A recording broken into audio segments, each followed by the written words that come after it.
Players have been picked, 9 total, and medicine balls are flying here inside NRG Stadium. This is In the Lab, presented by Xfinity. Me, Drew Dougherty, you, John Harris, and you, our third friend, listening, watching, whichever one you're choosing to do.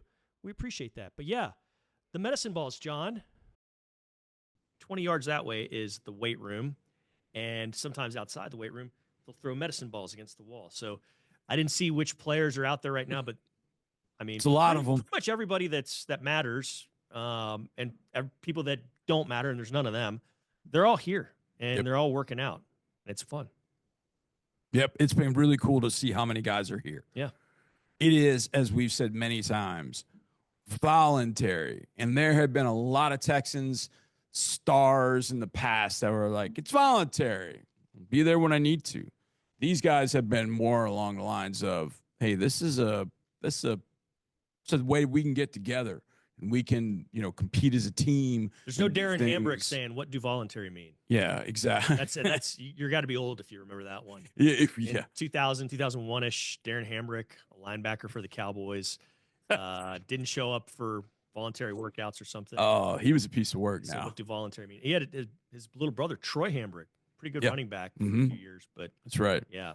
Yeah, so it's voluntary, but guys are here, and look, it's not everybody. People have some family situations or whatever, but there's been a really concerted effort to get together and be with the guys. And, man, you walked I walked probably about an hour and a half ago down the hallway and just boom, there's a guy, there's a guy, there's a guy, there's a vet, yeah. To give an example, somebody asked me on fans want to know it's what used to be Dear Drew, hey, who's not here at involuntary workouts? Voluntary workouts. I was like, I don't know. I mean, I've seen C.J. Stroud, I've seen Nico Collins, Derek Stingley, Will Anderson Jr., all the veterans, the new guys that have signed. Gardner Johnson, you heard from him last. Yep. I mean, everybody's here that I know of. I'm sure it's like you said, there might be some guys that have missed a day or two, but I still don't know who they are. Anyways, let's get into the draft, and we're going to do 9 things that stand out to me, and it's peculiar little things, and then you're gonna add on to it. But it's each pick, and I got one thing about him. Okay. And it's wild that the Texans took 9 guys, by the way. Yeah, exactly. I would have thought we were going in with 8. So we went in with 8. Yeah. Okay. And I knew the numbers at the time, but 8. Yeah. So we went in with 8, came out with 9. All right. Did we go in with 8 or did we go? Yeah, because we had 4 in the first 3 rounds. Right. And then we had which one. Yeah, then we had 4 after that. No, you're right. Yeah. You're right. It was 8. 7. We had a bunch of 7. Anyways. Mm-hmm. Okay, let's start off with the big fella right off the top. And I say big. Jaden Higgins, his dimensions is what stood out to me. And it's everyone saying, oh, he's a carbon copy of Nico Collins. And instantly when I hear someone compare a guy to another guy, I instantly recoil and say, he's his own man. He's going to be different. Doesn't matter. But darn it, like looking at this guy's size, looking at his speed, looking at what he did on the field, those are a lot of Nico Collins-esque stats and numbers, and I'm fine. I'll take 17 Nico Collins on a team. I saw this idea out there that you can't have two of the same guy. Sure you can. Sure you can. You absolutely can. I'll take as many Nico Collins as you'll give me because, I mean, he's the definition of swarm in one dude. I mean, it takes 6 guys to bring him down. He catches the ball and then chooses violence in the most violent way he can and gets all that extra yardage, and he can run by guys. Somebody on Twitter, Ian Hartitz, had a really good tweet last night. We're shooting this on a Wednesday morning. He said, look at what Nico Collins was doing before the injury against the Bills. Oh, yeah. He was on pace for 2,000 yards. Yeah. Now, would that have held up? Dominating. We'll see. But he was lighting it up. And the last catch he had before he got injured was what 75-yard touchdown. Yep. Took it to the house. So is there can he do this? Can Jaden Higgins do this? We'll see. I mean, that's a big bar to clear. But, man, I like all the numbers and the stuff backing it up that made the Texans choose him, because the numbers was one little small component of why they chose him. There's all sorts of other stuff that they've seen over the years that they like. I mean, the thing about it is, Drew, and you know how I do these things. I do a player comp. I probably did about 150 player comps, footballtakeover.com.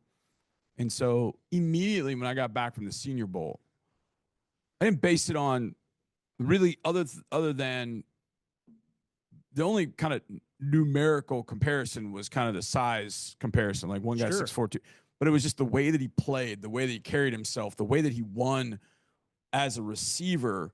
I came back from the Senior Bowl and I just, I've got a 7.5, 8-hour drive home and I'm thinking about all that I've seen. And I'm like, oh man, okay, Higgins is Nico, man. There's no doubt. Just the way they move, how fluid they are. And I remembered, Jaden, I thought had a good Senior Bowl. And what stood out to me was the fact that when Nico went to his Senior Bowl, he had not played for a whole year. And so Nico did not have a great Senior Bowl. I remember coming out of there. I was really excited to see him because he hadn't played that year. And I was getting to see him up close. Such a peculiar set of circumstances. And I had an agent tell me at some point, he was like, during that Senior Bowl, defensive backs were kind of fighting themselves to go on the field with Nico because they felt like they could just destroy this big physical receiver from out of Michigan. What those guys are doing now. And it's funny because I try and buy some gear from the Senior Bowl, hats and, winter caps and, long sleeves and hoodies and all that. And so they were selling a long sleeve. On the back was the entire roster. And I pulled it out of my closet. This is back during the season. I pulled it out of my closet and I was like, oh yeah. And I went looking at the names and I was like, none of those receivers have done a damn thing. They haven't busted a grape in a fruit fly. They have just done nothing. Wow. And then there's Nico. And it's just funny because at the Senior Bowl, there were this guy, that guy. Now, if I remember correctly, I think Christian Watson was there, but I can't remember exactly. But I just remember a litany of those guys like nothing, Nico.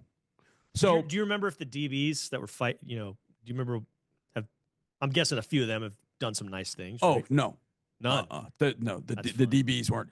The DBs weren't very good in that if I remember correctly, in that Senior Bowl for some reason. But I got to go look at the back of my shirt again to see that. But that was, to me, that was just the way that Higgins plays, the way Nico plays. Like I can see the comparison. So, okay, size-wise it fits. And that's where I start with it for me. I start with size.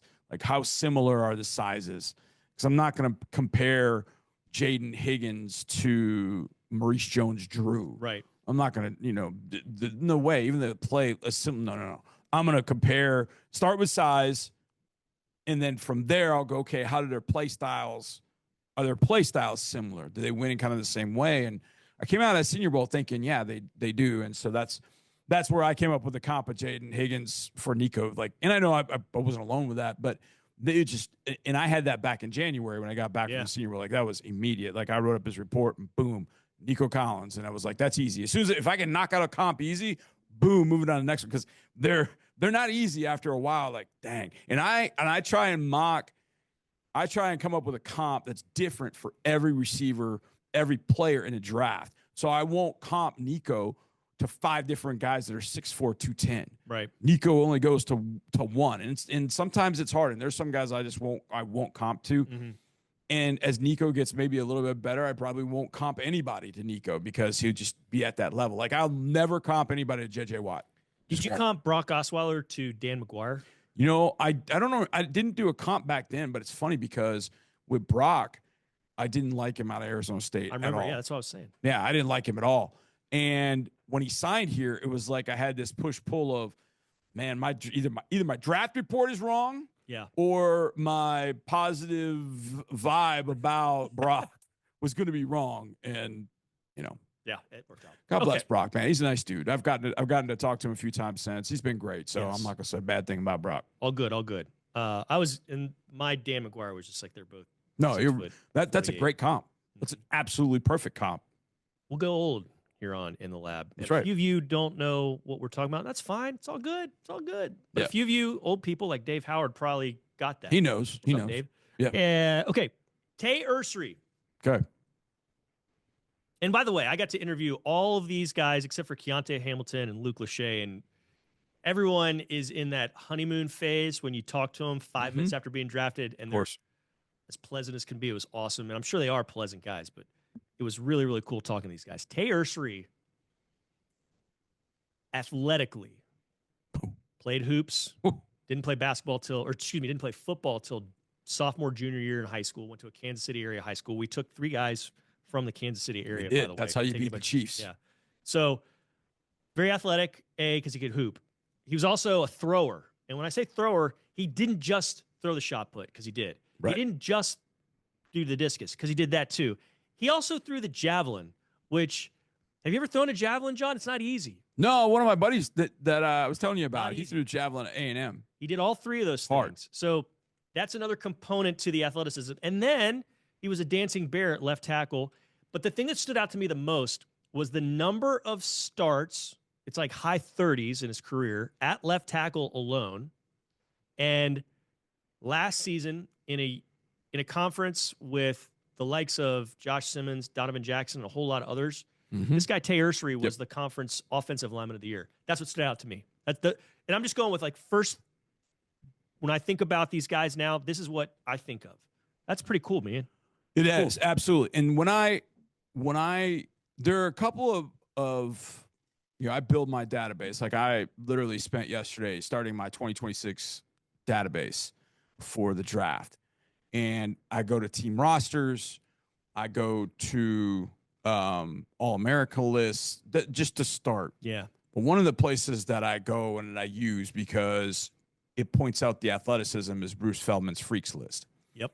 And so last year on Bruce Feldman's Freaks list, Ariante was at 25. Tay was at 25. And they talked about, against Ohio State, he allowed 1 pressure on 23 pass blocking snaps against Sawyer and Tuimoloau. Then Bruce said this: Ursery squatted 640 pounds, bench pressed 412, and did a 409-pound hang clean this offseason. Like, if you've ever done hang cleans, like when I was at Brown, we did hang cleans. Remind me again, what's that exercise? So basically, you take the bar, and instead of it starting at the ground, you bring it to your knees. And then you have to explode up and then catch it. Oh, yeah. Okay. That's 409 pounds. That's insanity. Yeah. So having done hang cleans in my entire college life, I'm like, I hate them. I get it, but I hate them.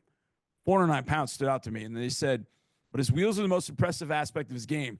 His 1.52 second 10-yard split is a program record for an offensive lineman. He clocked 18.34 miles per hour on a GPS. He posted a 27.5-inch vertical and a 9.2 broad jump, along with a pro shuttle time of 4.61. Keep in mind, this is a guy that's 6'6", 330 pounds. That's impressive. 18 miles per hour for a guy that. I mean, that's. And now the Texans aren't going to have him running fly routes, but it's still just. But still, the athleticism for this guy is that's off exactly the charts, right. and he started a lot. So all that athleticism, that's awesome, but he got a lot of experience, and that's what I love too. Like that union of the two things, I love. Right, and the athleticism, to me, the strength is the one thing that you can absolutely see. When you see him run, he's kind of stiff-legged and doesn't bend his knees as much. And so when I first watched, and I've said this, during the draft show and everything, when I first watched Ursery play, I don't see it. But I didn't really see it as a first rounder. But the more I watched him, and then I watched the game against Abdul Carter, and I was like, this is actually, he gets Carter blocked. Saw him at the Senior Bowl. Guys are trying to run through him, and he just anchored. And that's why I think he could play guard, but I don't know if that'll be in the Texans' plans. But either way, he just anchored. Like, guys would bull rush him, and he just stopped them in their tracks. I'm like, this is a strong dude. So, like, that strength is shown when he moves. You can see the athleticism in his movements. He just looks a little kind of peg-legged, and that's okay. Jalen Knoll, another Iowa State wide receiver, playmaker, man. Playmaker. And he's a bowler. He's a bowler. That's the best part. I like that. I love that. I love it. Love it. Love steaks. But I love Jalen Knoll. He's going to be fun, man. It's you got to load up, because what have we seen around here the last couple years with the Texans wide receivers? They've gotten injured. Yep. They're not injury prone, but they've gotten injured. And so you got to be ready, and you got to have layers to your wide receiver core. And I think the Texans have done that now. These first 5 guys all went to the Senior Bowl. So I got to see, and I was focusing more on the offense. So I got to see all these guys and had a pretty good idea about them. And again, came back from the Senior Bowl, and I immediately comped Noel to Jaguars wide receiver Christian Kirk. Yeah. And then a few months later, the Texans signed Christian Kirk. They signed Christian Kirk, so I got to go. I was coming out of the cafeteria yesterday. Yeah. Hey, how's it going, Christian? Yeah, and I could change my database now to say Texans wide receiver Christian Kirk. So I thought it was interesting the two receivers they get. I comped again to two Texans, but sometimes Drew, like for me, people like this will happen at Texans practice. They'll go through a period called individual, and media members kind of jack John about whatever. I'm not really paying attention. I always love to watch individual because I always feel like there's something that you can get. And sometimes when you're day 212 of a season and you're getting ready for the Ravens in the playoffs, you're not really worried about watching individual too much. But I feel like at the Senior Bowl, because it's the first time kind of laying eyes on guys in person, I feel like watching it is pretty interesting. And so I'm watching the receivers. I'm down in the receiver section, and they're working on sideline routes, just getting to the sidelines. And it's the biggest thing for wide receivers now. One foot doesn't count. You got to get both in. So they would work on this kind of toe tapping drill, and that evolved into running like a sail route. Sail route's kind of take a corner out and then kind of bend it and shorter. And so there's timing involved and all that kind of stuff, but you're running basically full speed to the sideline. And I remember distinctly, as I'm watching the guys go through the drill, I'm watching these guys try to body catch the ball, which is really, you can't do that on the sail route. And all of a sudden, Jalen runs that sail route, and boom, he just snatches it, just plucks it out of the air. And I thought, this is interesting. So I kept watching that, and I watched as he caught the ball, and I realized, and I know people are like, well, he caught the ball. Like, yeah. But when you catch it the way he's doing it with perfect technique, thumbs down on a ball above him, thumbs up, a ball below him, not trying to body catch it, it's like, that's impressive to me. Those hands are really, really good. And then it was the start-stop, the ability to stop on a dime, not drift on routes. If he's got to get to 5 yards and pivot, boom, he's at 5 yards, full speed, pivot. He gets separation. I mean, it's everything that they have talked about. That D'Amico goes, I want a separator. Well, that guy's a separator. There's no doubt. And yes, he does all that. But there's a video up. I did the one-on-ones, like I mentioned earlier, and there's a video up on YouTube. Go check that out, because there's a catch on there where there is no separation whatsoever. And I don't know the team. It looked like a high school team because it was green and yellow. Yeah. But just he was bracketed. And when I say bracketed, I mean there was a guy on his left side and a guy on his right side touching his shoulders. Yeah. And he catches a pass right through him. He shouldn't have caught it. Right. And I'm not saying he was being guarded by Derek Stingley and Deion Sanders. Sure. But it just doesn't matter. Like the way he caught this thing was remarkable. So I can't wait to see what he does. Okay. Yeah. Jalen Smith, defensive back from USC. Now, I don't want to speak for you, but I'm going to speak for you because I know you echo this and will feel the same way. Special teams coordinator Frank Ross is one of our favorite all-time coaches in this building. Right. We love this dude. Right. He's awesome. I heard after the fact that Ross was ecstatic with the Jalen Smith pick. I'm pumped. If that's the case, I'm cool with that. Yeah, late third round, if you get a guy, I think it was Saturday, Sean Pendergast was here, and to get to studio, he's got to walk the bowels, and he ended up seeing Frank, and he just said Frank was bouncing off the walls. You get Noel, who can give you return game. Yeah, we didn't even talk about that with Noel. He can Jalen Smith was a gunner. It's interesting because I remember Jalen at the Senior Bowl, and as I went back and I tried to find some of the Senior Bowl clips just to kind of get an idea again, like to remind myself, I was like, man, I can't find him on day 2 or 3. But I do remember him being there on day 1 and being successful. But, I'm kind of big on numbers.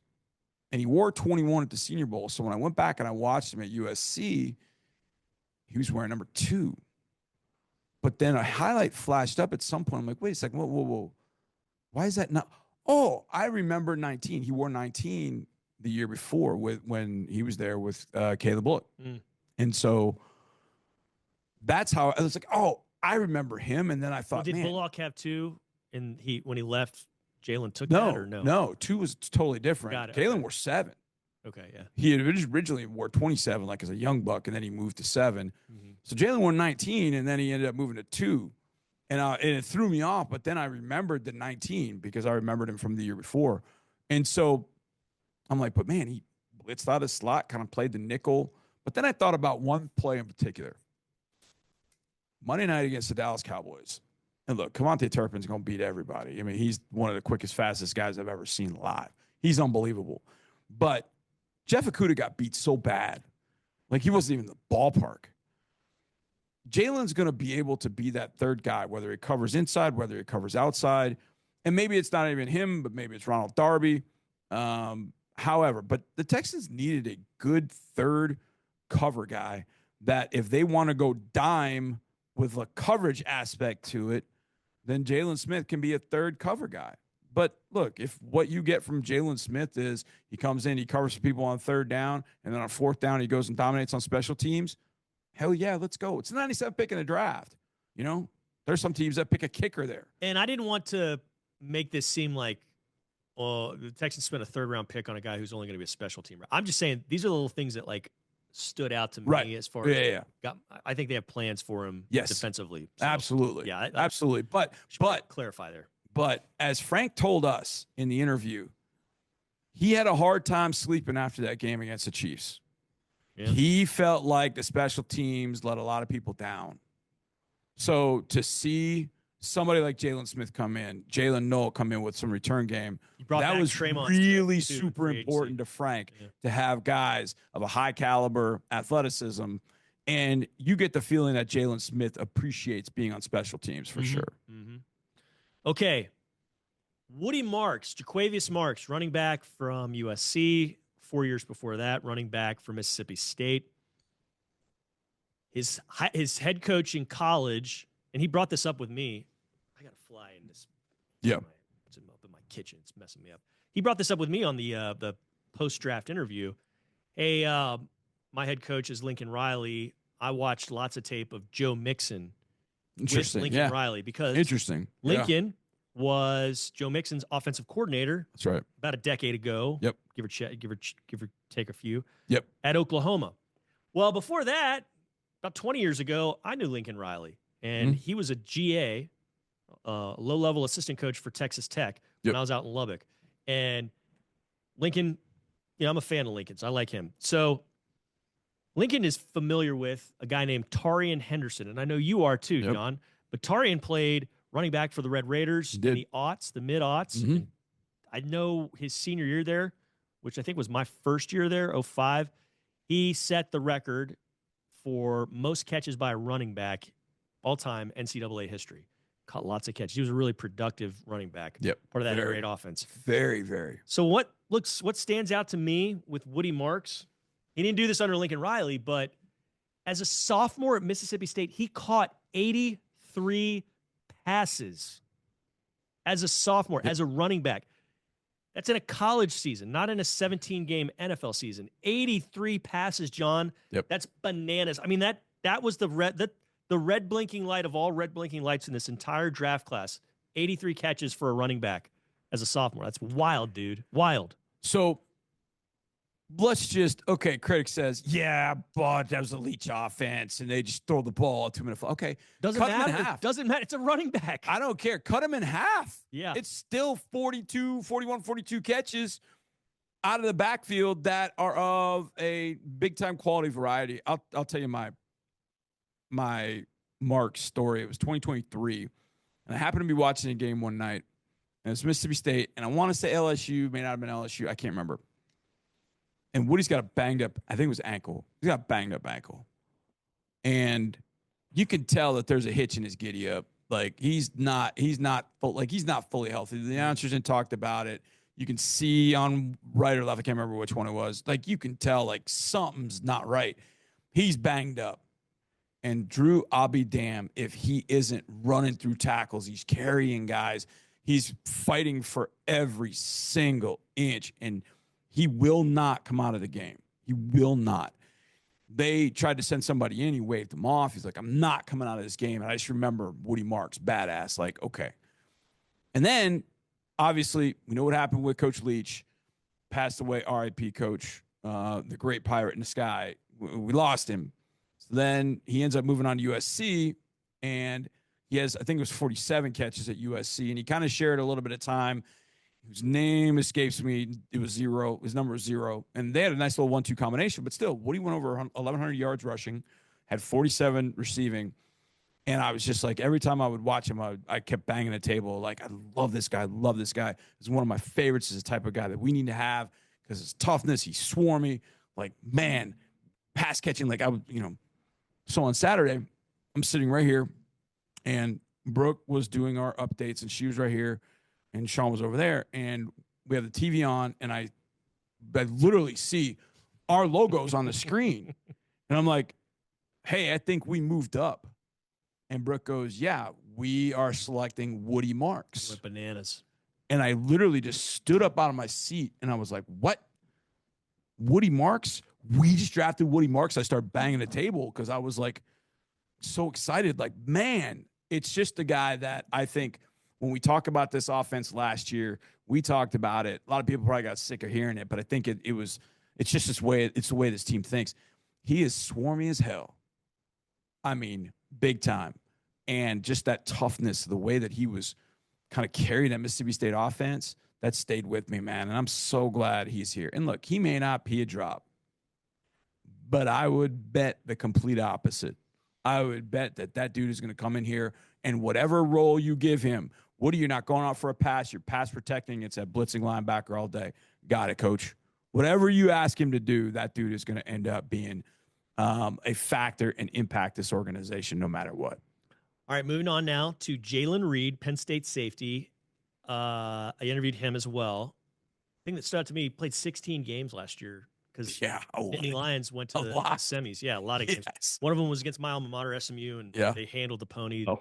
But whatever.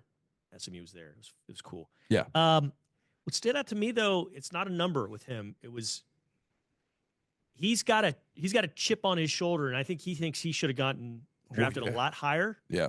And I think he's got a lot to prove. In his mind, he's saying, I've got a lot to prove. That's the vibe I got with him in the post-draft interview.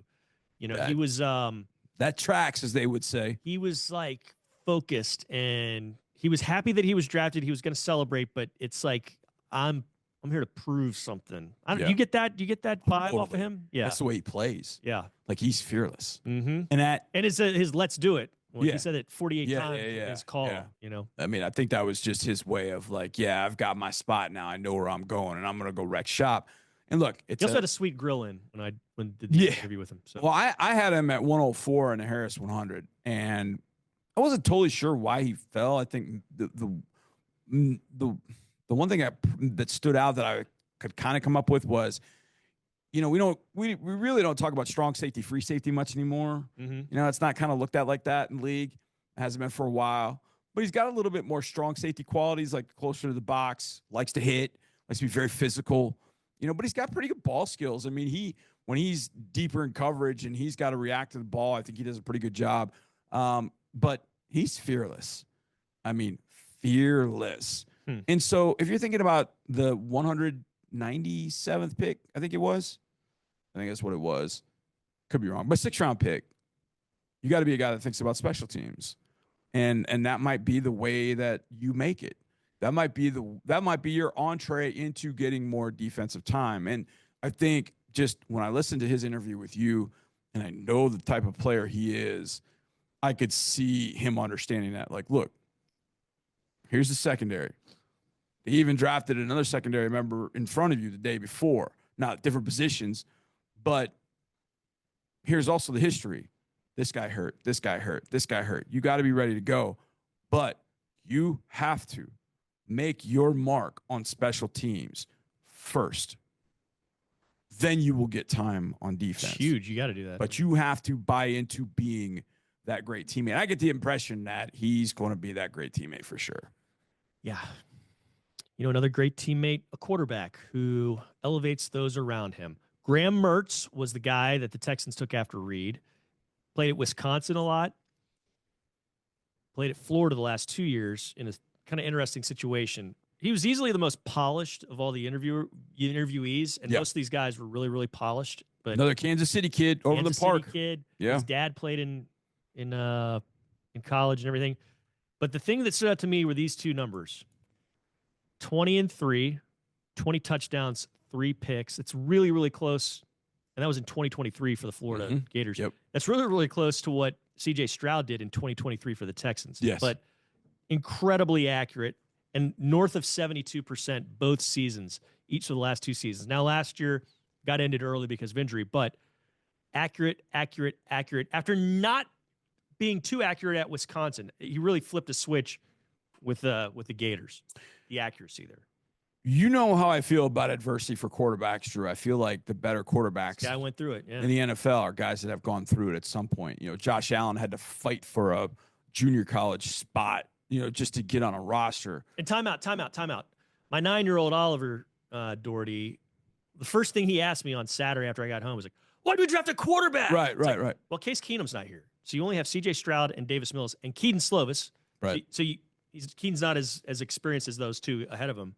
But you need a third quarterback to compete with Keaton Slovis. So yeah, and the one thing that immediately hit me, because of course when I see a quarterback, all these kind of thoughts, like I literally kind of chuckled, like we just drafted quarterback, and then it hit me like, wait a second, when Nick was with the Patriots, they drafted quarterbacks all the time, even though they had the greatest of all time on their roster. Sure, they drafted Jacoby Brissett in the 3rd round, Jimmy Garoppolo in the 2nd. Tom Brady can't throw every pass in every training camp practice, OTA, and minicamp. Yeah, I mean, they drafted Kevin O'Connell, who obviously is now the Vikings coach. They drafted all kinds of quarterbacks while Brady was there. And Brady remained the starter. But when Brady got suspended, both Garoppolo and Brissett had to step in. And so I'm not saying that, and hopefully that doesn't happen. I mean, I said on the broadcast too, I hope Graham Mertz never plays down for the Texans because it means that C.J. Stroud has stayed healthy and everything's been all good. And if something happened to C.J., then Davis was healthy and we're all good there. But I talk about adversity. Mertz was supposed to be all that in a bag of chips when he got to Wisconsin. And I still follow Wisconsin. My parents live up there now. And I followed Wisconsin growing up, and that's why I was such a big J.J. Watt fan before the Texans drafted him. And so Mertz, to a lot of people at Wisconsin, was a disappointment. And it was during COVID time. It was coaching changes. There's a lot of stuff going on at Wisconsin.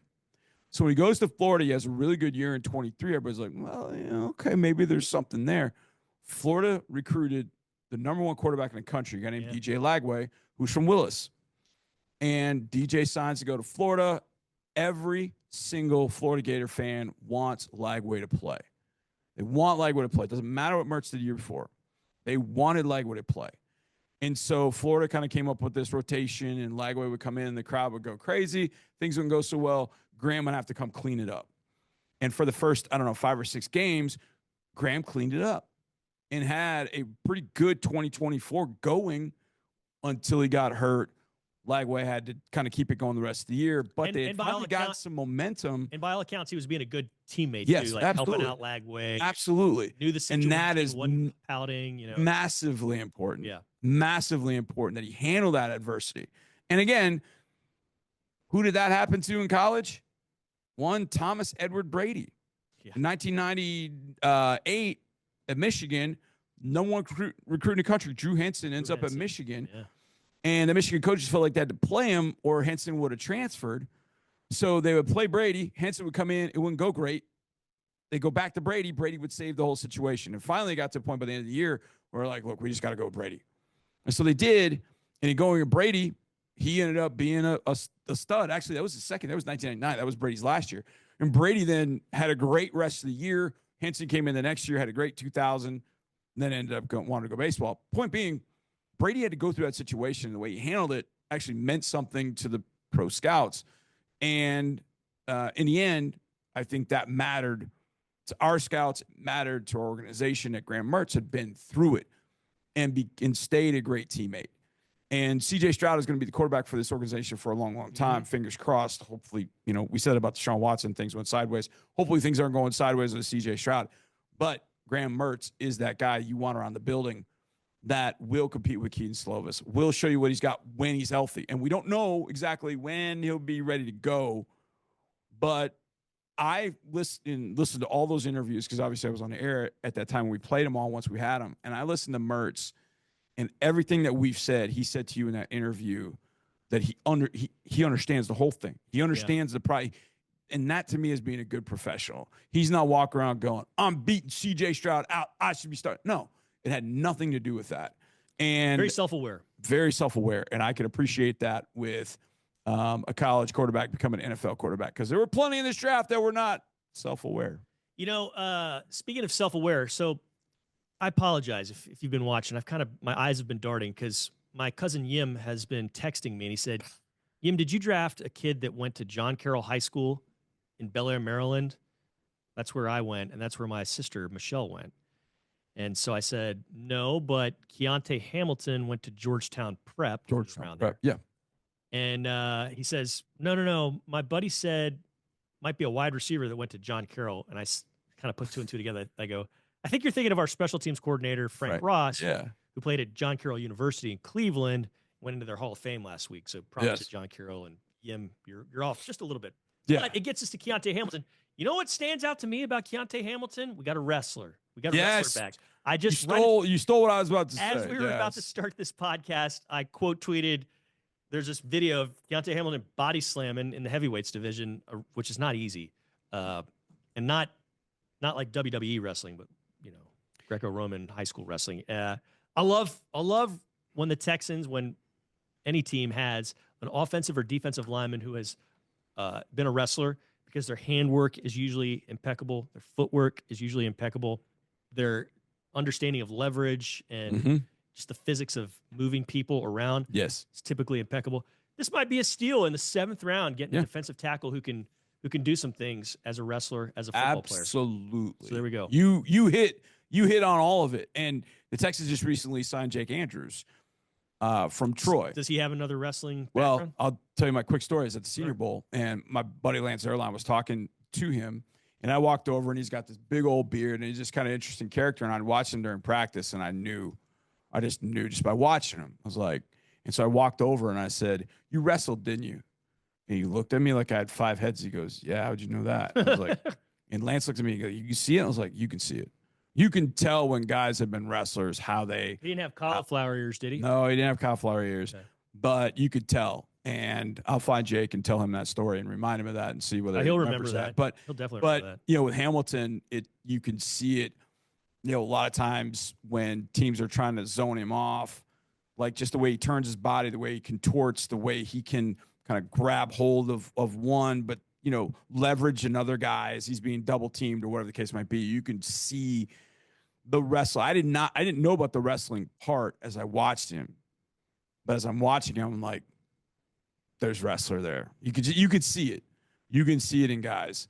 And lo and behold, he was not only was he really good in high school, but he actually, I think, wrestled, I believe, for Rutgers early in his career, but then he realized he was going to focus on football at that point. So look, in 7th round, I thought our 2 7th-rounders with Hamilton and Lachey were, well, here we go. Let's do Luke Lachey. Let's round things off. Iowa tight end. Ooh, Iowa tight end. Usually that gets people pumped up. You think of George Kittle and some of the others that have come through, the greats, Laporta. This guy played with Laporta, and when Laporta left, the idea was, okay, he's up, he's next. That's right. But for a variety of reasons, that Iowa offense kind of sputtered, and this guy did nice things and can block, but didn't have the numbers that some of these other Iowa tight ends have had. But it's just basically Iowa tight end, offense that didn't do what a lot of folks wanted it to do, and there's still a lot of meat on the bone with this guy. There's lots of promise, I think, with Luke Lachey. Yeah, 2023, I'm double-checking my numbers here. Yeah, he played only the first 2.5 games. Mm-hmm. Then he got hurt. He was thought by a lot of the draft nicks and all that coming out of 2022 when he had a pretty good year. He had 28 catches, almost 400 yards, 4 touchdowns. People were like, okay, Iowa tight end, because same thing. Iowa tight end, Luke Lachey, son of an NFL Pro Bowl offensive tackle, Jim Lachey. It is keep an eye on this guy. Then he only plays a couple of games in 2023. So I think that kind of kept him off the radar screen. And then in 2024, he had a good start. Then he got hurt, missed the game. And then after he missed the game, so he missed, I don't know, a game like 7 or 8. After that, he caught 4 passes for 22 yards in 4 games. And it's like, what are we doing? Yeah. Like, what happened? Start the year, he caught 6 for 63, and all of a sudden we're getting to a point, even against Ohio State, he had 5 for 39. Like, we're catching 1 for 9, 2 for 9, 1 for 4. Like, what are we doing? And so I just felt like when I heard his name, I was like, wait, hold on. Because you know how a 7th round is, Drew. It just, you don't see every pick. You're trying to follow. I literally saw him, and this happened with Xavier Hutchinson, too, back in 23. I was like, wait, we just drafted Hutch in the 6th round? He wasn't gone already? And I kind of thought the same thing with Lachey. I'd seen some of the tight ends go, and I thought, he's still on the board? Like, when I did my draft needs at footballtakeover.com, I put up 3, the Texans ones, and I had Lachey as one of the tight ends I thought we would look at. You know, a guy that can play in line. You know, he's not quite the blocker that Jackson Hawes is, but he still can play in line. He understands. He's a tight end that pretty much they all do it, but he could be a fit for every team because of what you're talking about. That's right. Now. That's right. You need that on your. And I think he can play a couple of the tight end positions too. So you get a guy like that in the 7th round, start working with him, and you're like, hey man, we got a little something here. So look, is it going to be Kittle? And they know probably not. Odds would say no, but if the guy's willing to work and he's got the injury stuff behind him and he comes in and look, that's what held TQ back. If TQ had just stayed healthy, he was going to stack another day on another day and be a pretty good tight end. He just couldn't stay healthy at all. And so that's the biggest key, I think, with the tight end room, especially, I mean, if Luke Lachey does anything in 2025, just stay healthy because he's a good enough football player with a good enough pedigree and DNA that if he just stacks good day after good day after good day, then I think he finds a way to do something with this tight end group for sure. Well, we've stacked good podcast after good podcast. Certainly have. I don't know if I know you and I agree that. I don't know if anybody else, but I think that. Yes. But yes. This has been a longer one, but we have to. It's 9 picks. There's only one 2025 NFL draft class for the Texans, so we got to cover it in full. But John, this was a lot of fun. A lot of fun, man. Thank you. We will do this again next week. Thank you, gentle viewer listener, for checking us out. For John, I'm Drew. This is In the Lab, presented by Xfinity with a big heart symbol by John. Peace.